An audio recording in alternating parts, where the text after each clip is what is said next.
Sometimes in life, you find yourself on the right side of the line. We got a trio of threes talking about a four. Just because it's called a stereotype doesn't make it a lie. You can put that on my greatness statue, that quote right there. A member of the Global Ag Network.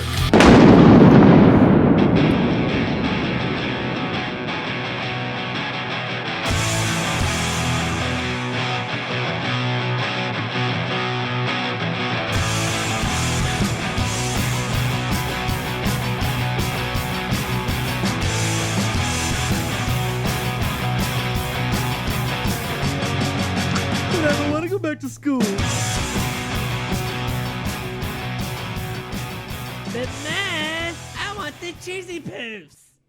Hey guys, it's been 2 weeks or however long it's been, but we're back, and this is the Dryline Farmer Podcast. I can't really hear myself in my headphones, but I see like these waves going up on the computer screen, so I'm just assuming it's recording. Well, we've got, I've got Landon, as always. Landon, have you been like under a rock or in a basement? Do you even show up to work? Have you been protesting going to work? What's the story?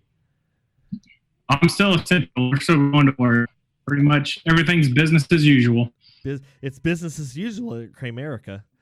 And as almost always, we have with us from another time and place, quite literally another time and quite literally another place, because he's in a different time zone and a different state. We've got Casey Seymour, host of the Moving Iron podcast and the new co-manager of John Deere Global. What was the position, Casey?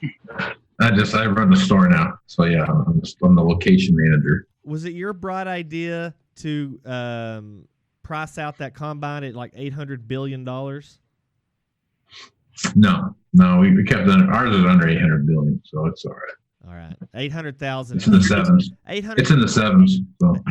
Is that after the rebate, the showroom rebate, or what do you get? You get that, then you get the nice guy discount, and a few other things that come in there, a hat stuff. So works out well. When the customer, so tell me this: when the customer walks into the door, do they automatically bend over at the waist? Not normally, no. It probably helps if they do. It's a good give and take. You know what I'm saying? Casey's not laughing very hard, Landon. I have a bunch of lube in the showroom. Well, there is quite a bit of lube in the showroom on the grease rack. So yeah, I figured there was. Hey man, dude, I went to the John Deere house the other day, and every time, for the last 2 months, every time the second I walk in there, one of the salesmen goes over and gets some of that black graphite. or the talcum powder. Yeah. Anyway, well, you gotta keep stuff moist.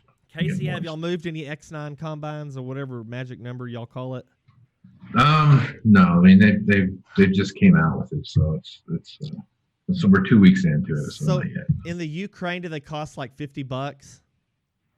No, in the Ukraine it would cost about let's see here, close to, what would that be? Now, what do they have in the Ukraine? 26 million hryvnias. They're called what? Hryvnias. Yeah. Hryvnias? Yeah, hryvnias, like hryvnia is hryvnias. Yeah. I figured it was like just take a bottle of Tito's over there, and is that what you like? What's the customer appreciation gift for an $800,000 combine? Like some toffee or some shit like that? No, it's just a high five, and thanks for coming out. Appreciate your business. Yeah, don't call us if you need help setting it up. Here's an $800,000 hat. Yeah, no kidding, because nobody has it.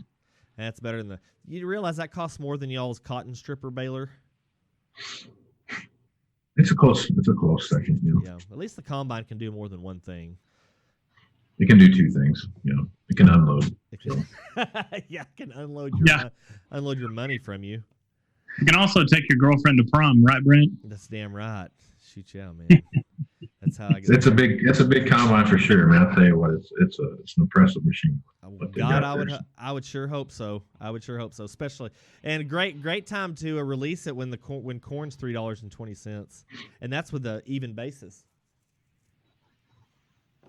You don't catch any shit for this at all, I bet. I'm sure I'm the first guy. Who's Never that? heard What? of that before. I said, I'm sure Casey. I'm sure this is the first time you've caught any hail since that new combine's come out. No, I mean, honestly, you got to think about it. It's 1.5 times bigger than the Class 9 combine. So, Yeah, and they cost too much. well, you got to have the acres to cover. That's the All thing. right. Okay. Well, now we're talking common sense here. Now we're Yeah. talking. So my half section wouldn't really. It'd take a while to pay for it. So Casey, Harvest is starting, and we're done. Yeah. yeah, that'd be like mowing your grass with like a 50-foot. Yeah, it's it doesn't work. It'd be like just doing the front yard. What, Casey? What does John Deere recommend? What's the correct acre per? What are they? How do they figure it? Acre per horsepower? What? You know, I've never actually seen a document that outlines that. I think when I look at that, I think you need to be able to say that you're going to replace 2 Class 8 combines. That's about the same equivalency of what you're going to be able to do with it. So if you're running 2 Class 8 combines, you might be someone that could look at an X9 combine. That's my opinion. I mean, I have no science to back that up with or anything else, but if you start looking at what you're going to go, I just don't think you're going to get much beyond. I just don't think you can do. I mean, so I guess the way I look at it is you got to have 10,000 acres of corn in my neck of the woods. You know, I hear where I'm at, so or more. So what is it? What class of combine is this? Is it a Class E combine? So it's like in your calculator, you get too many letters, and there's just Error an E. or exponential? You know? No, it's a Class 10 combine, so it's it's just one of those things where it's all about the number of bushels that you're gonna run through and the acres you're gonna do, and it's not even. Then you start thinking about the size of the combine. It's not even that. That's not it's the support equipment that goes along with it that you got to think about too. So, I mean, it's no different than the Class has a Class 10 combine. They have. Who else has a Class 10? Somebody else has a Class 10 combine too. Who is it? And you think for that price, they'd throw in like a free vacation or something. You would think so. You'd think. Well, you get a free vacation. It's called harvest. You could go out to Scott's Bluff or something. Scotts Bluff, America, man. Get out here and look at Chimney Rock. Play Oregon Trail for real. You know what I mean? So Yeah, you can actually go to Oregon Trail. Oregon Trail. Can you play the Oregon Trail while you're on the combine? Oh yeah. Oh, of course you could.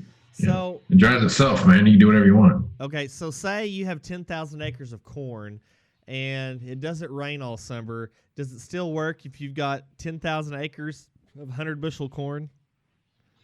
Probably not. I would say that would be, yeah. But that would I'm be thinking more like a 1466 or like a 9600, something like that. Would probably be. What, Got my 1480 out there.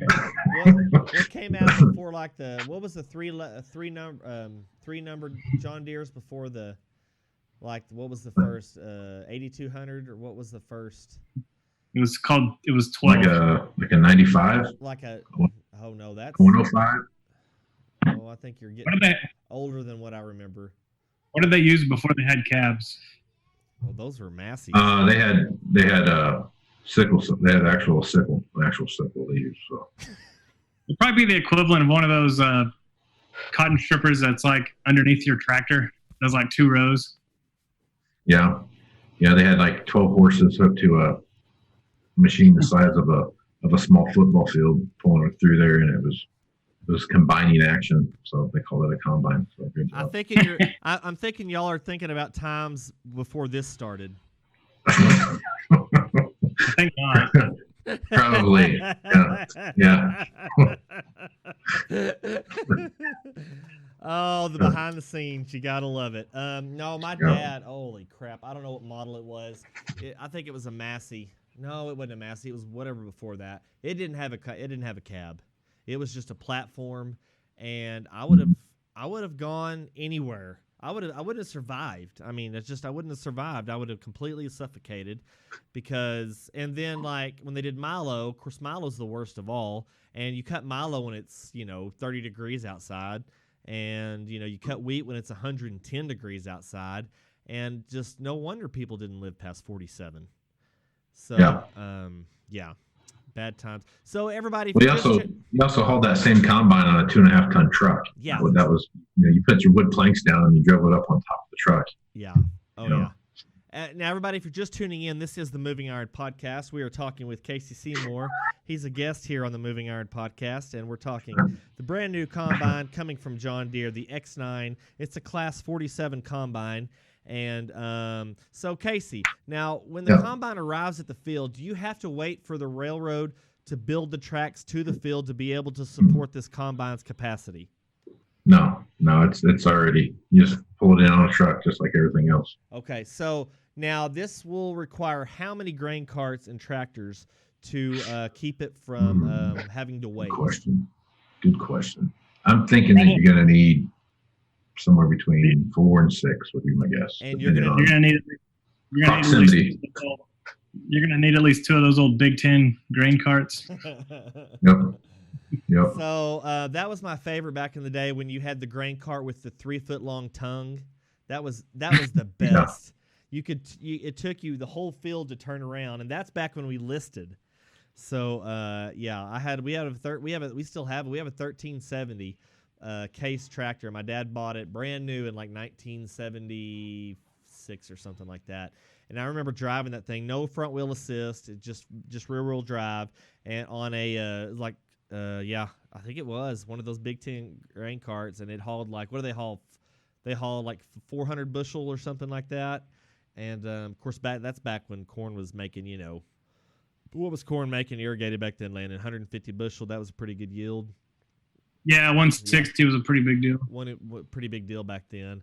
And if you got stuck, there was no flipping on the lock differential or the front end, because where you were is where you were staying. And you were waiting for, I don't know what was pulling you out. But that was back when it rained, so we actually had to worry about getting stuck. So, well, guys, this has been the Moving Iron Podcast. We hope you've enjoyed. This is actually our final episode of the Moving Iron Podcast. So we want to thank everybody that's listened.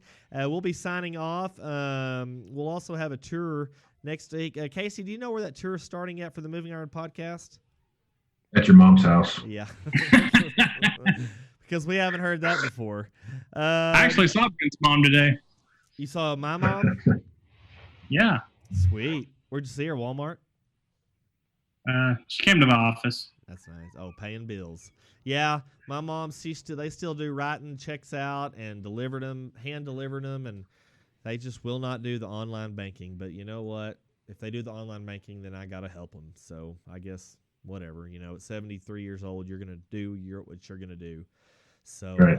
Anyway, but guys, we got that's the most farm talk we've had like in years, and I'm pretty impressed. So we've got, man, it's boring too. Yeah, this was earth-shattering stuff that we just got through talking about. But we're going to switch gears, and we're going to go talk about some teachers. I don't know if they're teachers or kids in teachers' clothing, but they're protesting going back to school, and the way they protest is quite interesting and pretty heavy-handed. But you got to hand it to them because it gets their point across. It raised our flags and our auger. Casey, are you a big advocate of leaving the auger out in the field or curling it back after every load? I think you should leave it out. See, I disagree because you're bouncing all the time. And so how long is the auger? 45 foot? Yeah, something like that probably, yeah.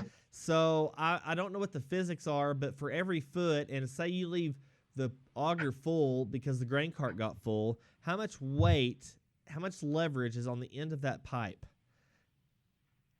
And you hit a hole. You hit a badger hole. And then you divide it by 2. Oh, bullshit. You're just making math up. Second. Come on, Rain Man. No, plus this combine's probably going like 12 miles an hour too. Yeah, And then you right. got 7 times gravity. Whatever. And then, yeah, so yeah. Hey. Definitely 7. Definitely 7. Kevin. Hey, Casey, I just dropped a box of toothpicks. How many are in it? Where do you buy your underwear at, Casey? That's what I want to know. Target, of course. Why wouldn't you? Because Kmart sucks. She's very shiny. Guys, well, we'll be right back. We're going to have teacher talk at the conclusion of this Moving Iron Special Edition podcast. This is our first ever crossover episode of Moving Iron and Dryline Farmer, if you didn't notice. And you know why? Because I just made that up. But we'll be right back with teachers and their stupid signs on the Dryline Farmer podcast.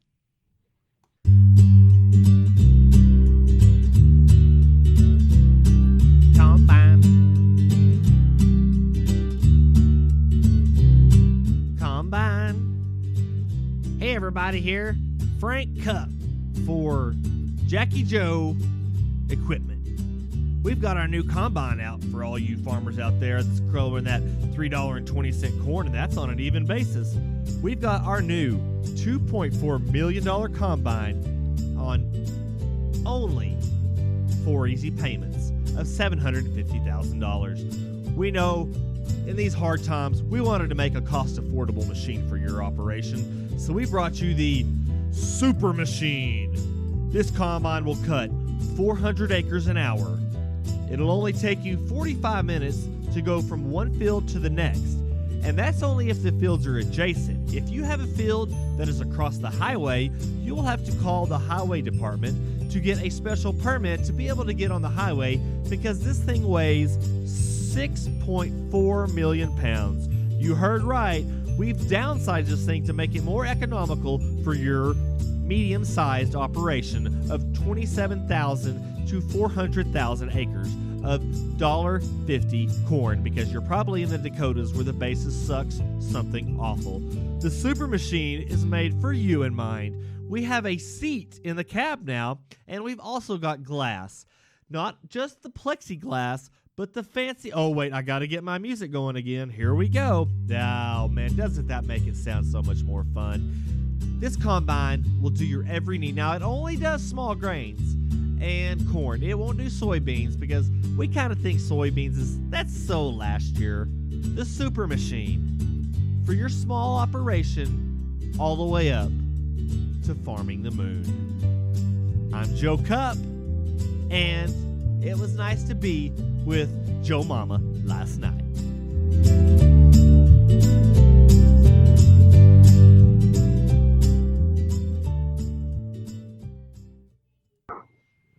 Okay, I got everything dinging here, and we're going to turn that off here. Well, guys, we're back. We're going to talk teacher protests and why they get in their panties in a wad over something that's probably going to be one of the most overplayed things in the history of the American culture. Here we go.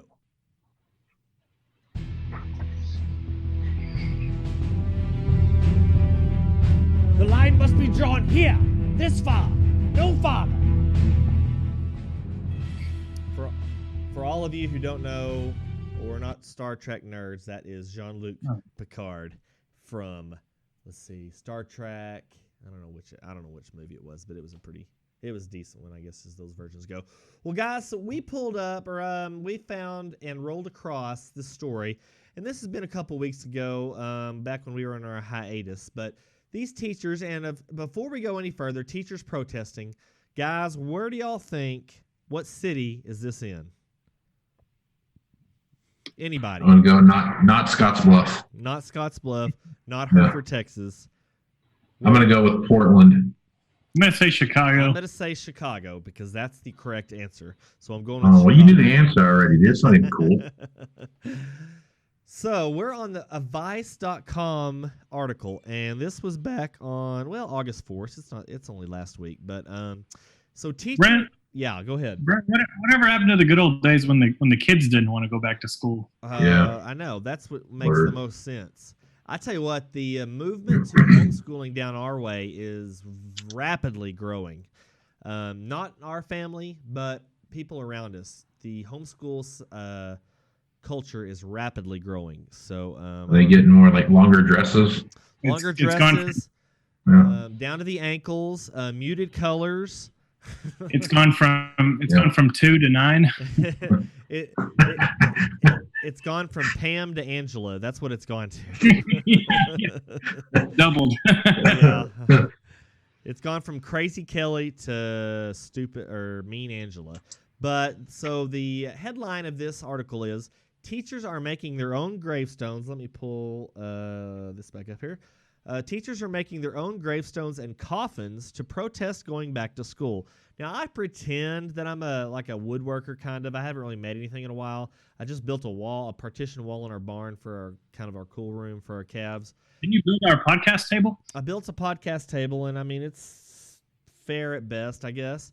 But I don't. Would you ever consider building, like, say you got cancer tomorrow or COVID? Right. Would you be interested in spending your time building your own box? Not really. You said, but no. No matter how I would thick and say- veiny it is.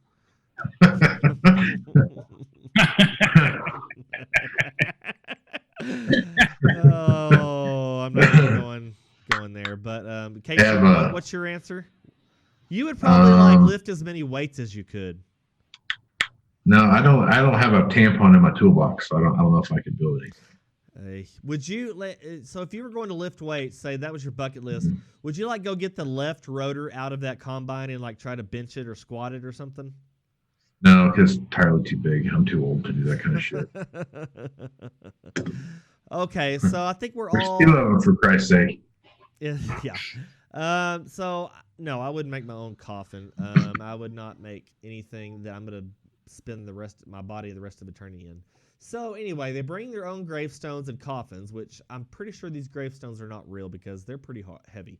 So the subtitle here is children cannot focus on schoolwork if their family members or teachers are in the hospital or dying. Has that ever not been the case? If you're a child and you have a family member, is it only hard to go back to school if they're in the hospital dying of COVID versus dying from, like, I don't know, getting hit in the head with like a badminton shuttlecock or something? No matter how thick and veiny. I've got a feeling that it probably doesn't really matter much. That's a hell of a serve. Yeah, I don't. I'm going to go with when you're 8, death is death. I don't think you can really have a big precursor in there of. When I was reading this article, these tombstones seems like it would have been a perfect activity for the first week of school for these kids. Yeah, it's been a great crafts project, no doubt. Yeah, if it was Halloween. Show and tell. Yeah. Okay, everybody. So this sounds like one of those stories where, it's usually a young person, but they get busted for like their second like DWI or something. You know, like maybe a 20-something. Or maybe like a teenager that's just already doing drugs or whatever, and they go to the court, like a family court or like a juvenile court, and where the judge makes them write their own obituaries. Y'all have heard of that probably, haven't you? I haven't, no. Yeah, well, anyway, there's stories out there. These judges, they'll make these kids or make them write their own obituaries because, you know, like because of what I just said. This is what that's like. Now, I haven't run across their obituaries yet, but we have pulled up, we've got ready their fake gravestones. But before we get to that, we're going to get to the top of the story. So the story starts out, teachers being pushed to go back to schools are demonstrating their resistance in graphic and grim ways, including mock gravestones, makeshift coffins, and writing their own early obituaries. As districts prepare to start the new school year with remote or in-person learning, or a mix of both, school staff and faculty fear the reopening plans risk more outbreaks of COVID-19 amid massive regional spikes as the U.S. approaches 5 million positive cases and 156,000 deaths. Is it possible? Is there any possibility these people just don't want to go back to work? I'm going to go yes. I'm going to go. Yeah, I say give all the teachers a 5% raise and see if that changes. Yeah. If they go back to school. So on our vacation last week, we were up in the mountains, and we did some river rafting. And so, you know, they were cutting back trips because of COVID. Well, it wasn't, the reason was, I mean, kind of COVID, but it wasn't because people were not showing up to do the rafting. It's because they were short-staffed because the guides were getting paid more to stay home than to show up to work. Yeah. So that was pretty eye-opening, which I mean, I wasn't surprised or anything. Of course, it was in Colorado. Brent, do you get you get a discount if you fight the rapids without a guide? No, no. Well, I mean, we tried, but we only had inner tubes and a cooler and another inner tube, so they didn't really go for that. So no, we didn't get any discounts for that. But yeah, the reason they were cutting back on trips down the river is because they were short staffed, because guides were not showing up to work because they got their PPE money, and yeah, they said screw you, we're gonna stay home and smoke a bunch of weed because that's what they do in Colorado. So Smoke a bowl. smoke a doobie. And so y'all have, just off the top of your heads, what would, if you wrote your own obituary, what would y'all say? I'd be pretty. I'm already depressed because mine would probably be a hell of a lot more boring than some 16-year-old crackhead. That guy's probably got some great stories if he can remember them. Well, the fact you started out your answer with, "Well, I'm already depressed," I think I know what you would write in your. I'd probably write. Well, my name's Landon, and I guess I'm dead. If you're reading this, I fell asleep playing Double Dragon on my couch, and my wife came in and turned on the car while I was asleep and closed the garage door. Mine would say, "Hi, my name's Landon," and it turns out that there is a limit of how much blood you can donate. Is there a limit? Apparently there is. Casey, okay, here's a good question, and this might get completely off this teacher thing, but how do you think you're going to die? How do I think I'm going to die? Probably more than likely I'll die of, I don't know how I'll die. Because all three of us, we can probably go ahead and rule out old age. I don't know, man. I've pickled myself pretty good, so I feel like I got a lot of stamina here. Do you just like sleep in a bottle of vinegar every night, or what? It's not vodka. I mean, I swim in that shit. Oh, so I mean, that's true. I don't know, Casey. I think those dumbbells back there are gonna have something to do with it. I think if I would die, I'd probably die of some kind of. I'll probably die of Alzheimer's or something. I already lose my mind anyway, so I'm sure I'll be like Joe Biden, run for president. Not for sure where I'm at. Pressure the dumbbells. Whatever the three of us die from, I guarantee you it's going to be early onset. Yeah, it will be something. It's going to be early onset Alzheimer's, early onset, something that people only in their 80s get. We get in like our 50s or something. Just so long as we don't all die from the same thing at the same time, I'm going to be okay. Yeah. Yeah, and good point. Yeah, I think here's how Casey's going to die. Casey's going to die by overflexing his arms in the mirror. He's going to like blow a key artery out. Well, being passed out, thick and veiny, Landon, okay, I got to write these notes down, but Landon's going to die by snapping his phone shut on some artery of his body, and he's going to bleed out that way. Yeah, because mine's small and veiny, so. That's how. Okay, I got to write that down. How are Landon and Casey going to die? I guess so. Bloodletting. To the left. Anyway. Bloodletting. So, yeah. I'm obviously going to die by getting killed by making a smart-ass comment in front of somebody that's incredibly a lot bigger than me. Of course, I've made it this far, so, I mean, hell, I'm probably immune by now, but I digress. So back to here, we've got these teachers. So the first picture on the story is they're walking down the streets of Chicago with signs and masks on, and these two ladies, quote unquote, are carrying a coffin, quote unquote, that's wrapped in a trash bag with fake flowers on it, and it looks like some kind of like epitaph on or obituary there on top of the coffin. So as we read down the story, they're quoting one teacher, Andrea Parker. "I don't want to put my students or myself in harm's way or show up to work. I do not want to be an experiment." Isn't like going outside anywhere in Chicago putting yourself in harm's way? No shit. Unless you're protesting. Totally fine. Yeah. "I don't want to be an experiment," which I guess they don't sound like that in Chicago. They sound like that in Biloxi, I guess. It's not be a science teacher. "Chicago schools plan to start with a hybrid learning system that requires teachers and school staff to be on campus for 4 days a week. So currently the positive. So what do you think the positive testing rate is in Chicago, percentage-wise, Casey? Because Landon, I think, is looking at the story. I don't know. Casey might be too. I'm gonna go 5%. Just Shut guessing up! on that. You're looking at the story.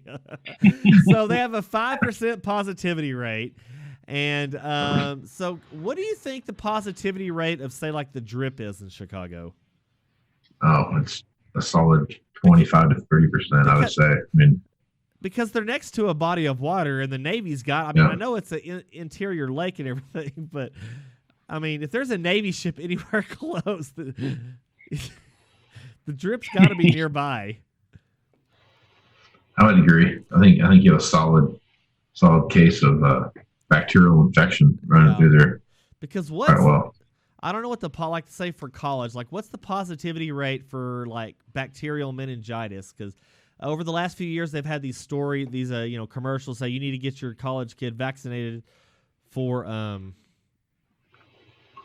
let's see. Yeah, isn't that why you wear the flip flops to the shower when you're in the dorm? Well, that's because you don't want Jacob's herpes washing off himself and it getting stored in the cracks of the tile, and you walk in there and get it on your feet right behind him. I swear to God, I got it from a toilet seat. I swear to God. I know that whole toilet Let's seat grab thing's and a myth. swim. No. So yeah, no, I always wore flip flops in the shower. Of course, I always shower wise. You probably wore a bathing suit too. Huh? Oh, no, we had our own stalls. I'm just kidding. Sounds hot. Well, no, it's realistic. I mean, so now, Casey, did your college did y'all have a pole and nozzles, or like real Pole and thick nozzle. poles? And, We had. I never lived in the dorms. So when I okay. I played some JUCO football, and I was in the same town I grew up in, so I just lived at home. And then when I went to college, I went to school at K-State, and then we had I lived in the house, so I see. didn't have that. But in the locker rooms, they had that. I never understood that whole I never thing. either. There's 13 shower heads within 2 inches of each Yeah, other. Like, and you still never touched bodies with each other. No, I'm like, what do you guys? It's ridiculous. So, Kalanda, did you ever use the showers at junior high? Oh yeah, I mean we did that in athletics. We never did. Nobody ever used the showers in junior high. I never saw anybody using them. But apparently, the people that designed the showers were all pedophiles, because if you have a pole with nozzles, They're probably the guys that wear their boxers on backwards. But yeah, so, hey guys, so let's make a shower with just a pole and nozzles for a whole bunch of prepubescent or barely pubescent boys, and just let them Dude, have you know how architects are. They're like, I bet you can't fit 15 showers in this little diameter. Oh yeah. It's basically they built showers on a truth or dare game one night, drinking a whole bunch of beer. And then, so I don't know, we have the deal down here called Electric Camp, and we'd go to the mountain. This is in 4-H. We go to the mountains down there in southern New Mexico, and it was an old campground or whatever, and they had a you probably never went, did you, Landon? Anyway, so it was a summer camp for like a week. You go out there, and they just had the wall. They didn't have a pole, but they just had a wall with a whole bunch of shower heads. And you just walk in there, and I mean, there's this kid. I don't know how old he was, but he might have been identifying as 14. But by God, he was 37, because he did not match the rest of the guys in there.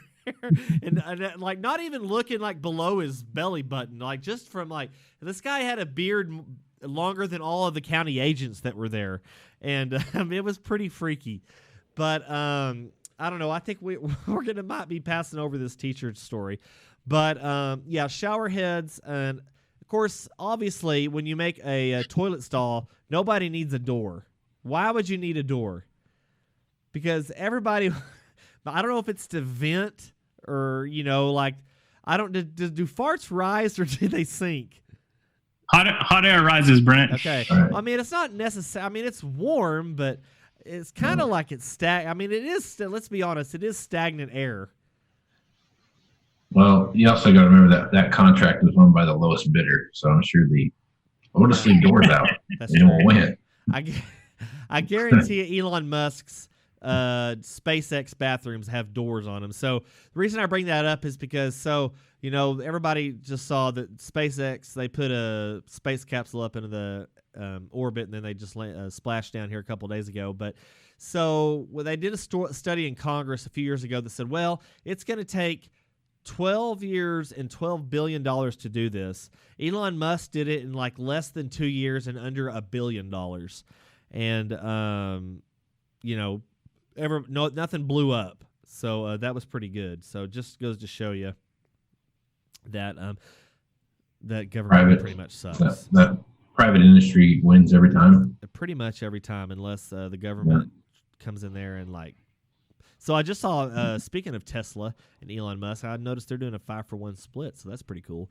But this isn't the Dave Ramsey show. But I digress. So anyway, we've covered bathroom stalls. We've covered that. Let me see if I can get back to these teachers here. So so let's bring up these gravestones. I've got these gravestones here. We can go. Do y'all have those up on y'all's screen or not? If not, get there to it. Okay, so I'm going to cover this first one here. So this one has a skull with wings on it. So this looks like any tattoo you might get in any small town in Nebraska, because it's only got 4 teeth and a very weathered face and 2 wings that are not symmetrical at all. But it says, here lies a 3rd grade student from Green Bay who caught COVID at school. Now, 3rd grade, that sign looks like a 1st grader did it. Yeah, I know. Oh, no, it's a 3rd grade teacher did it. So you can't literally take out the word COVID and replace it with probably a dozen different situations where it's 10 times more dangerous than getting COVID. Like, here lies a 3rd grade student from Green Bay who caught a cold at school and died because it's in Green Bay. Doesn't it get like negative 30 degrees there from like July 2nd all the way to like June the 30th? Here lies a student. Yeah. Here lies a 3rd grade student from Green Bay who got run over by a school bus at school. That is more likely. Because he was texting and driving. Because the school bus driver was texting and tweeting while he was pulling up to the school zone there. Here lies a 3rd grade student from Green Bay who caught a rabid dog that they let into the cafeteria so he could lap up some day-old milk. Here's lies a 3rd grade student who died from cafeteria food at school. Okay, now the next one. The next one here says, rest in peace. Who's going to take this one? R.I.P. Grandma. Grandma caught COVID helping grandkids with homework. Grandma could die from helping kids with homework without COVID. That's better than grandma getting run over by a reindeer. That's for sure. But you could literally take out caught COVID and just say, rest in peace, Grandma, she died from helping grandkids with homework. She could literally die depending on how old Grandma is and what the homework was and how bad her grandkids were, because chances are she was probably raising them herself. Here's one I saw. This one says, here lies Mrs. Kane. Last year, she bought school supplies with her own paycheck. This year, she bought the economy with her life. Milwaukee food service worker contracted COVID. Here lies this guy. This is written, the person's writing it on a piece of cardboard painted gray with chalk. Very creative there. In loving memory, essential workers, something to COVID.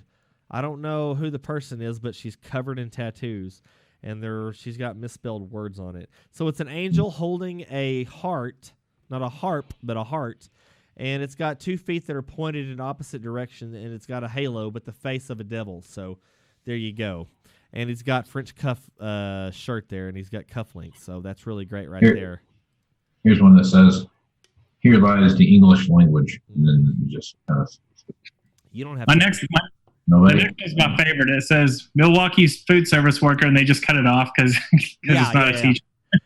Yeah. Milwaukee's. Maybe it says she was fixing to say was here or sucks or something like that. Was you going to tell me that there was a COVID thing? Yeah, I'm sure they got some people there that are just this stuff really kind of irritates me more than it doesn't. I mean, how many people in Milwaukee have died of Milwaukee's best beer? Yeah, Good point. That's no kidding. That's a great point. So Yeah. I've noticed on Ag Twitter, Past. Bush is huge in the Midwest. It's It's out of not control. It's out of control, Brent. out of control. Anytime Bush is. Yeah, that's true. anytime somebody's trying to get me It's cold to up there. Nobody. Okay. All right. anytime somebody's trying to get me to drink or taste Milwaukee's best, I always say the same reply, which is, I sure hate to taste Milwaukee's worst. Well, that's for sure. Have you seen the? We have a Bush Light. What do you call it? Wrapped combine. Oh yeah, I think I've seen that. Yeah, it's pretty sweet. I'd love to see the cost on that thing. Like, you get 6 of them for like $4. Pretty much, yeah, right around there. You get 6 for 4 something. Especially if it's a tall boy edition. Yeah, right. So I went and bought They're some. 40s. I went and bought some Bud Light the other day. They conveniently or very slyly snuck in. What's the big can? Like 16-ounce cans or 18-ounce cans. They made this 12-pack look like a 12-pack of 12-ouncers, and these were like the rodeo cowboy hot beer style, because these are like these 18-ounce tall, or I guess they were tall boys. But man, I was pleasantly surprised. I did not know I was going to get, and it was like the same cost. And Yeah, I've noticed that here of late too. They've got the suitcase of 16-ounce cans too. Seen that? Yeah. That's what it is. I was like Christmas morning when I saw it. It's just, I mean, it's a great time to be The alive. greatest thing ever. It's a great time It's to like be a alive. 30-pack. So, okay, let's see. Now, to finish this story up here, because we're getting more mileage out of poles with nozzles than anything else. But That's what she said, Brent. that's exactly right. That's exactly Yeah, we're what getting- she- We're getting more mileage than one of Casey's combines. So. Casey, what diesel tank does it have? About 400 gallons? You know what? I don't know that. I haven't really gotten to the details of that part yet. I was. Or does it assume that. just pull a diesel trailer behind it? I think it runs a hose from the truck. And it's connected Like the whole Saudi time. Arabia? So, It's like it's like an umbilical cord. now, does it have? Now, this might be a stupid question, and it probably is. But now, does they have their own engines, or do they make? Who makes their engine? Is it a Deere engine? John Deere? Yeah. Right. Yeah. Because I don't know if cases are still Iveco or whatever it is, or maybe they're. They're Iveco and Cummins and everything but International. Yeah. So. Yeah, everything but International. I guess it's all Fiat though. Anyway, but so yeah. Well, guys, I think that kind of covers it. Guys, go to school. So I guess one comment on this story, they want it to be like half and half, like to go to school for a little while and not go to school and do it remotely. Isn't that like the worst case scenario? Don't you want to just either do it all at school or all at home, but not either one? Because doesn't that like mix it all together? Yeah. Yeah, just pick one or the other. These teachers that are protesting, why don't they just not go? Just say, I'm not going to go. I mean, They're going to bring in like 100,000 substitutes. I mean, Well, I would love to teach the kids today, but nobody left me a plan, so I don't know for sure what to do here. You think this So- will? You think this will finally end the epidemic of improper teacher-student relationships?